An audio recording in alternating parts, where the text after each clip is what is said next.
Hello, and welcome back to our teaching series on the book of Job. Today we are covering the topic of blaming God, and this is going to be lesson number 5 in our Job teaching series.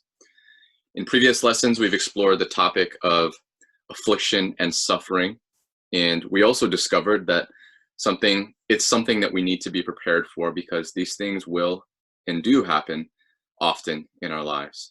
We also realized that through Christ and our relationship with him, that we will overcome suffering, and through affliction, we will grow. We also found out a lot of what happens during affliction is our response to our suffering and to these events, and our reaction to it. And the reaction that we want to have is for us to go to God and realize that we are not alone in this time, and that God is in charge, and that he has a plan for us. However, this doesn't always happen. And so that brings us to our lesson today on blaming God. So before we begin, I think it's important for us to define blame. I will say that the English language is somewhat limited when it comes to defining words and terms. And so when we define blame, we're not defining it purely from the Webster's dictionary or Merriam-Webster dictionary definition or any other English dictionary definition, but we're taking the concepts of blame as found in the scriptures. So often when I hear the word blame, I tend to associate it with a negative meaning. So I think it's important for us to define it and understand these concepts before we begin. The first concept is to hold responsible for, as in being answerable or accountable for something within one's power or control. And second is to find fault, as in a defect or flaw in one's character, to criticize or reproach harshly, as in to give harsh correction or criticism. So these are two very different concepts.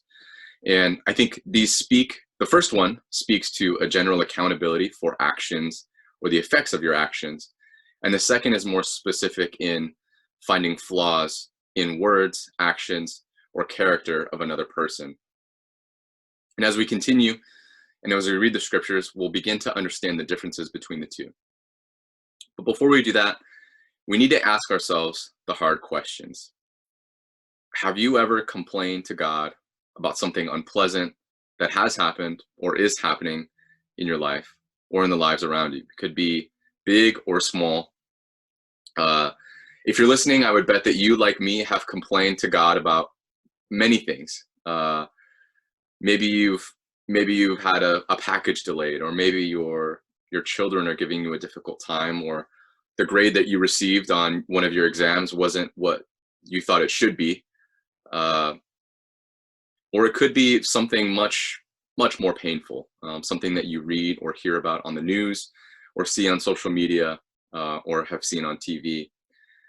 Maybe you've seen or heard of things that have been so disgusting, so evil, that you've asked the question, Lord, why? Why does this happen? Why are these things allowed to happen? And I've asked myself that very question when I read through the summary of the events that happened recently in Boulder, Colorado. If you're unaware, a gunman brought a few of his guns to or bought a few guns from a gun store. He went to the supermarket and started to shoot at people without discrimination. Fathers, mothers, nobody was safe. There was one man he wounded, and the man fell down, and the gunman walked over to him and stood above him and shot him 2 more times. He killed 10 people that day from ages 20 to 65. And I asked God after reading through this account, why, and how could someone do something like this? How could a man made in the image of God perform such evil acts on other human beings without care or concern as to how he was affecting them, ending their lives? And I want to encourage us that it's okay to ask these questions. It's okay to wonder why are these things permitted? Why do these things happen? And how could people do such an evil thing?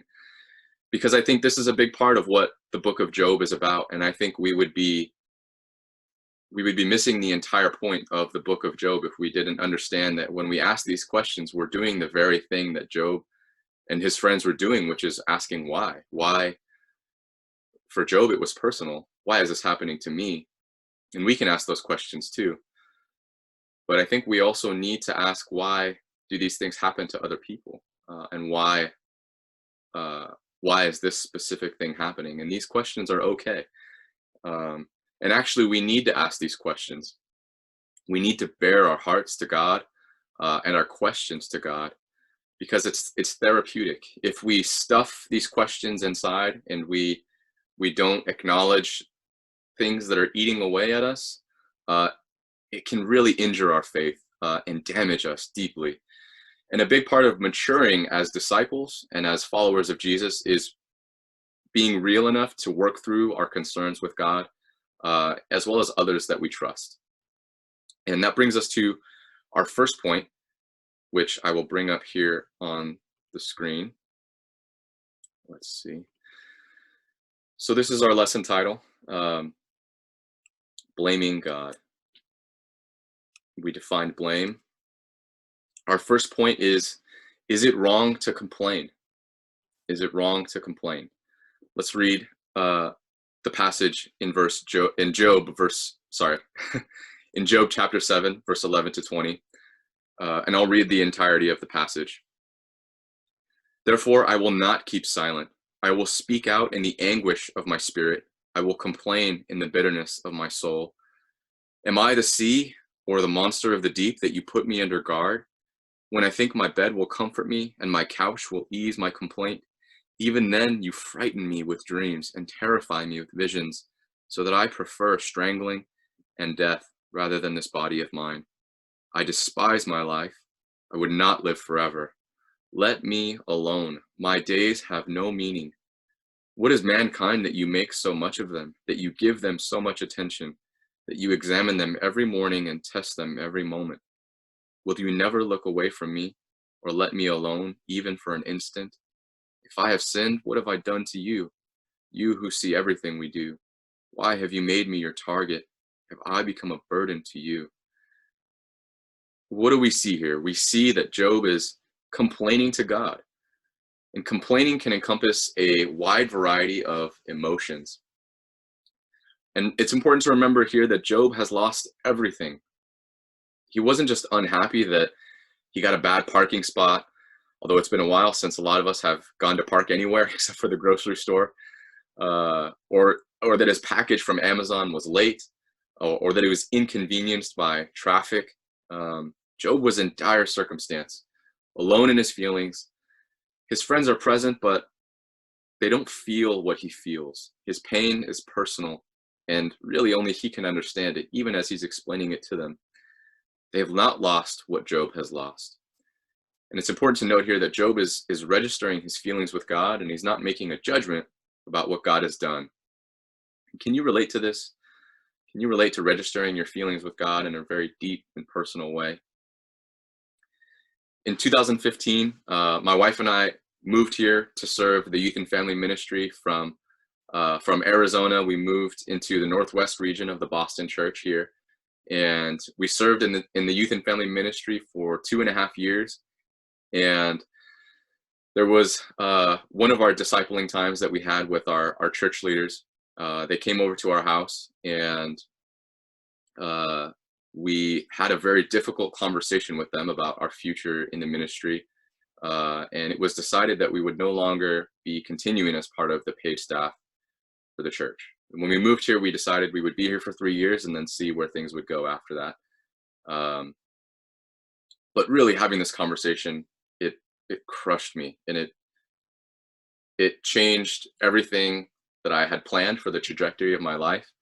I had thought I was going to do ministry for a very long time, and that I was going to move to a different country, and these were all plans that I had in my head, and not being in the full-time ministry anymore was a huge blow to my dreams. I'd wanted to be in the full-time ministry since I became a Christian at 17 years old. At the time of the conversation, my wife was currently pregnant with our daughter. My friends from college that I had roomed with together were all in the full-time ministry, and so I was feeling confused. I felt disappointed in myself. I felt like I had let everyone in my life down, not only the teenagers, but I had let down my ministry leader, my wife, and I was just feeling really down and disappointed with myself and with my actions, and just upset with not just what I had done or not done, um, because I'm always thinking about, well, maybe I could have done this better, or said this, uh, or done a better job here if I could just go back and do it over. Um, I wasn't just feeling those things, but I felt a lot of self-loathing. Like I was upset with who I was as a person, and if I was different, then maybe I could have done a better job. And this just made me very unsure of where I was going to go and what I was going to do with the rest of my life. Uh, and I prayed and I asked God, what do you want me to do? And what am I going to do with my life now? And why is this happening to me? I thought this was the plan, and this was my plan. And I felt so alone and abandoned. And for the first time as a Christian, I didn't know where my life was going to go, and it was terrifying. I didn't know what the plan was. The idea of working in a secular job, uh, working in the ministry, you're working with other brothers and sisters, and you can trust them and trust that they have your best interests in mind. Um, but working in a secular job, it's as most of you know, it's challenging, and it's an entirely different set of uh, of challenges, and it's an entirely different world. And so it was scary for me. I was also afraid that, like so many others I had heard about, that I would lose my faith and I would shipwreck my marriage. I think I was afraid of what this might mean and what could happen.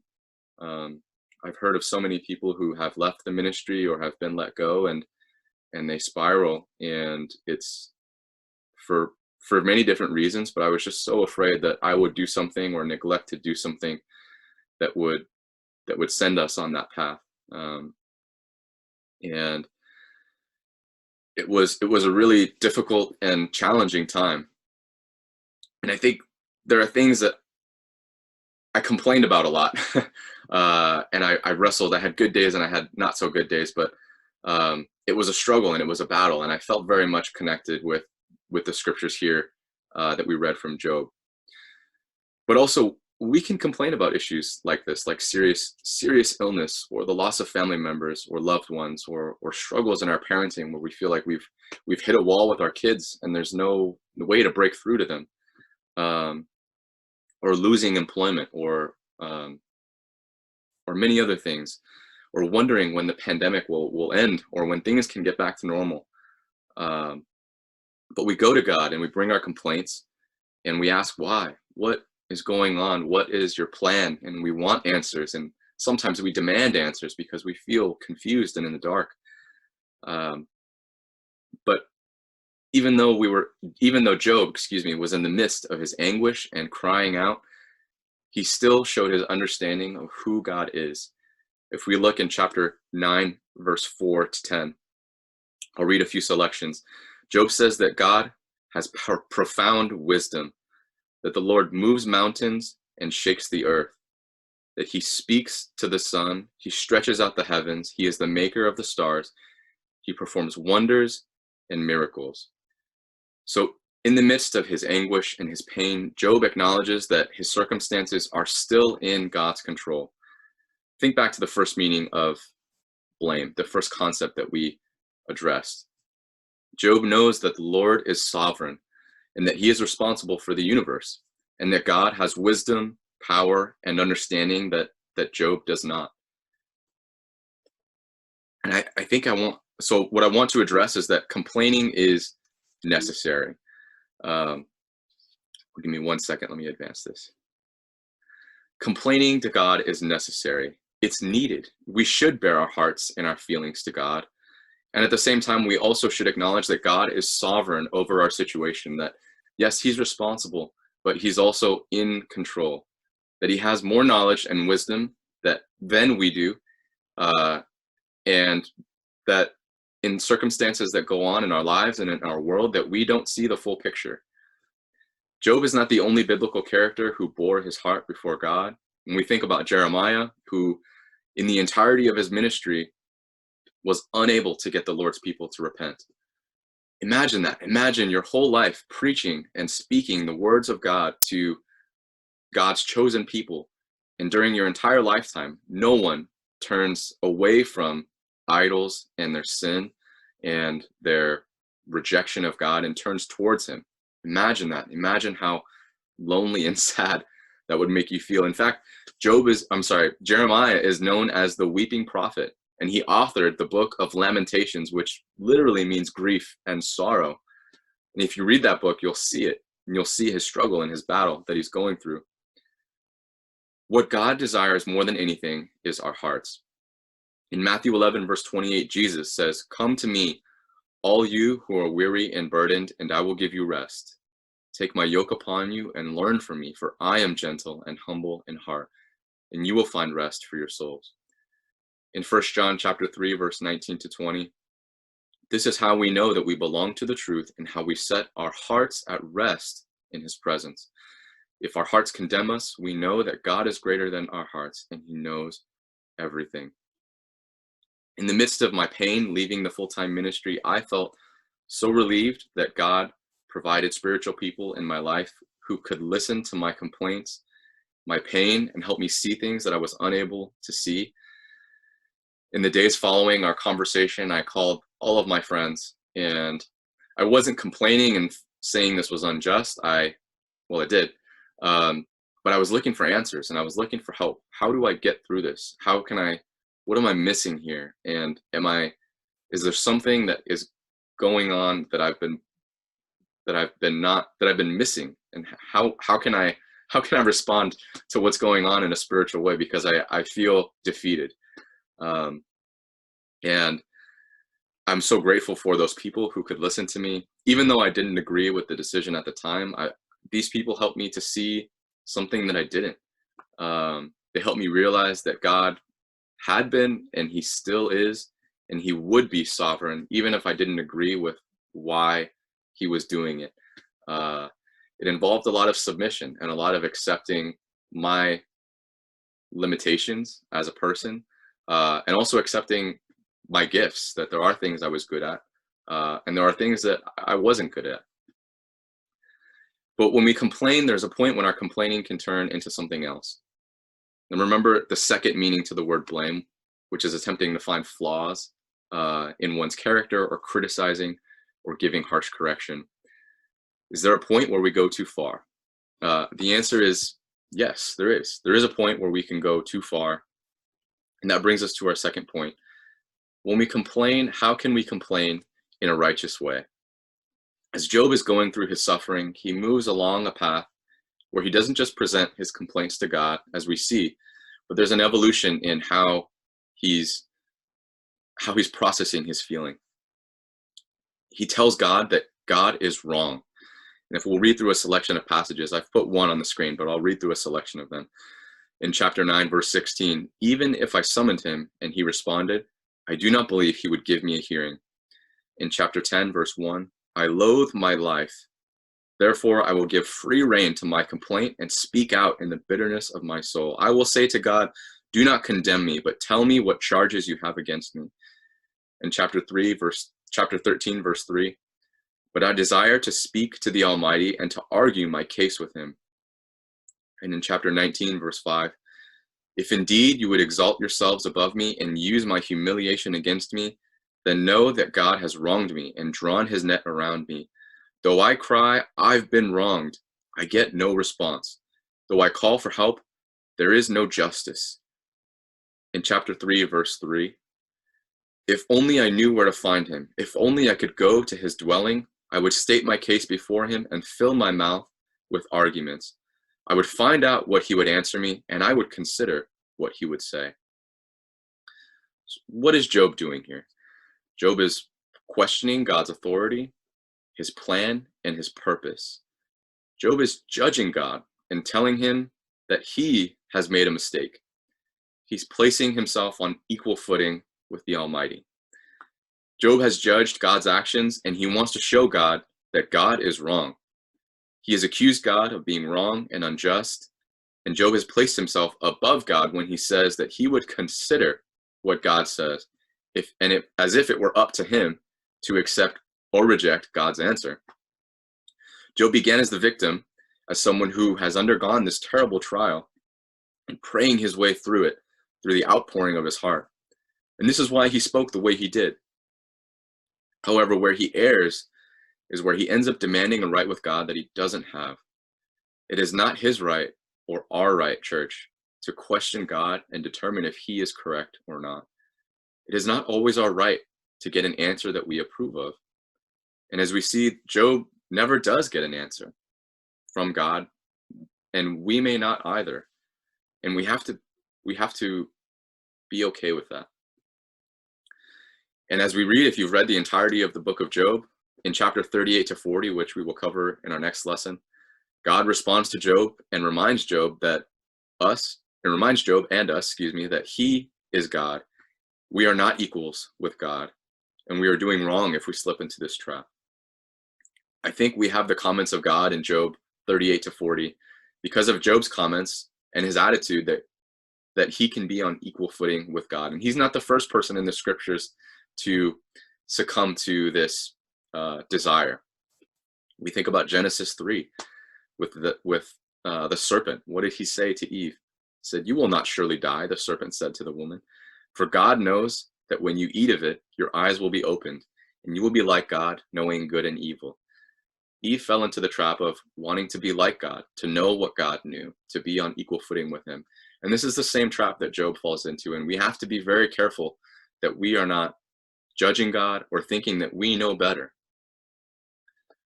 So where is the line, and how can we be careful that we don't cross it?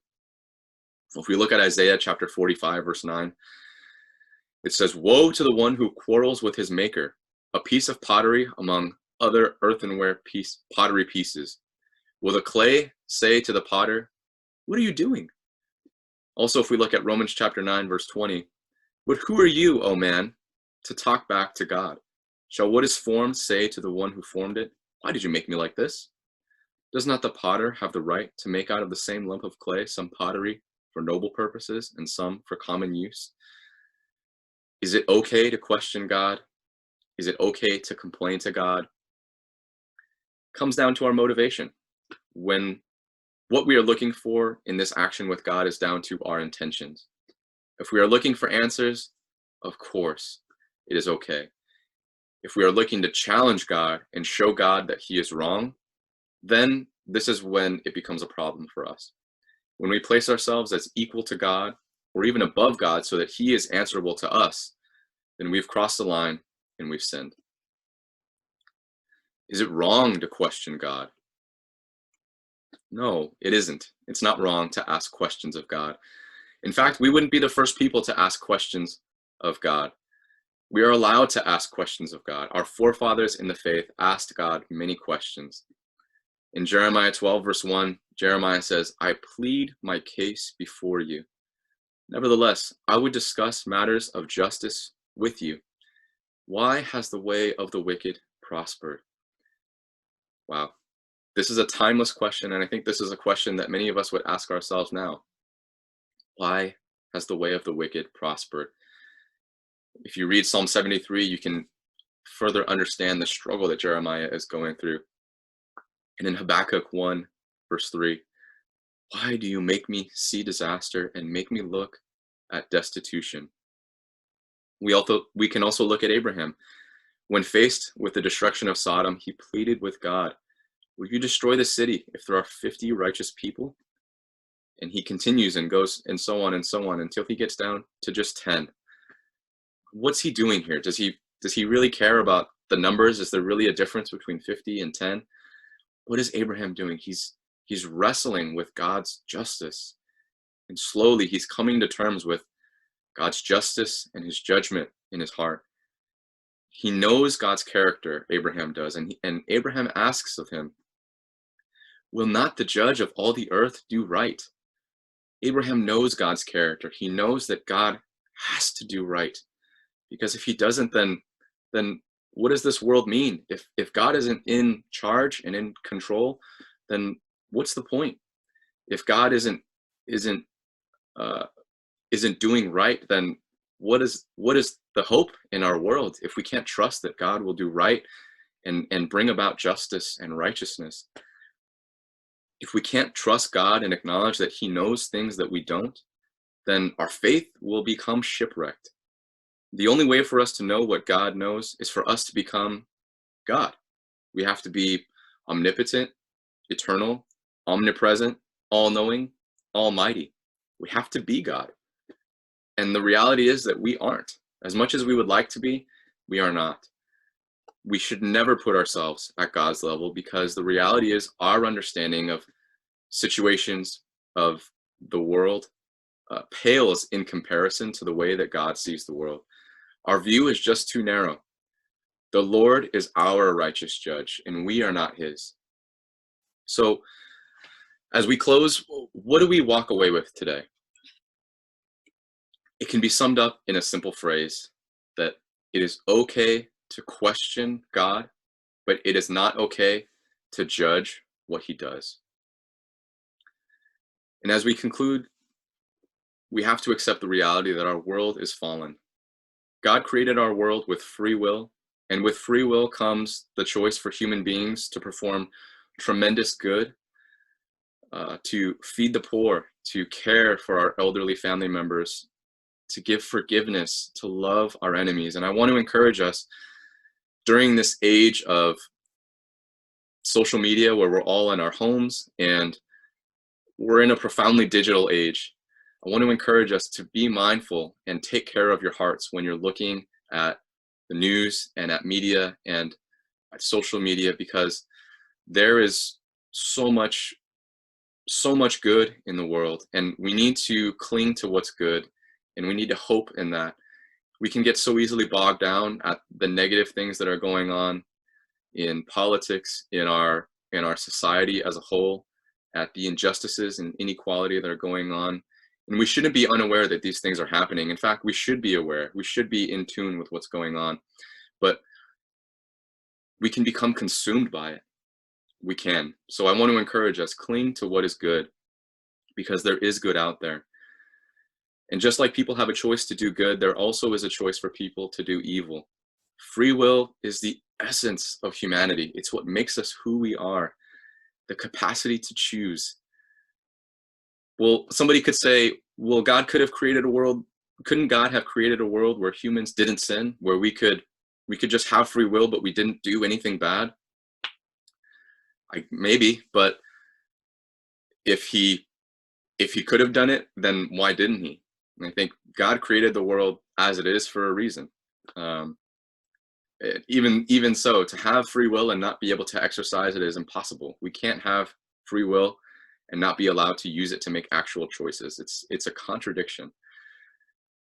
But I do want to leave you with one scripture, and that's in Revelation 21, verse 1. I think we need to acknowledge that despite everything going on in our world right now, and things that have been going on since the inception of the world, that God will deal with sin and pain in a decisive way one day. In Revelation 21, verse 1, we get a vision of this future. Then I saw a new heaven and a new earth, for the first heaven and the first earth had passed away, and there was no longer any sea. I saw the holy city, the new Jerusalem, coming down out of heaven from God, prepared as a bride beautifully dressed for her husband. And I heard a loud voice from the throne saying, look, God's dwelling place is now among the people, and he will dwell with them. They will be his people, and God himself will be with them and be their God. He will wipe away every tear from their eyes. There will be no more death, or mourning, or crying, or pain, for the old order of things has passed away. He who is seated on the throne says, I am making everything new." Then he said, "Write this down, for these words are trustworthy and true." And he said to me, "It is done. I am the Alpha and the Omega, the beginning and the end. To the thirsty, I give water without cost from the spring of the water of life. Those who are victorious will inherit all of this, and I will be their God, and they will be my children." Thank you.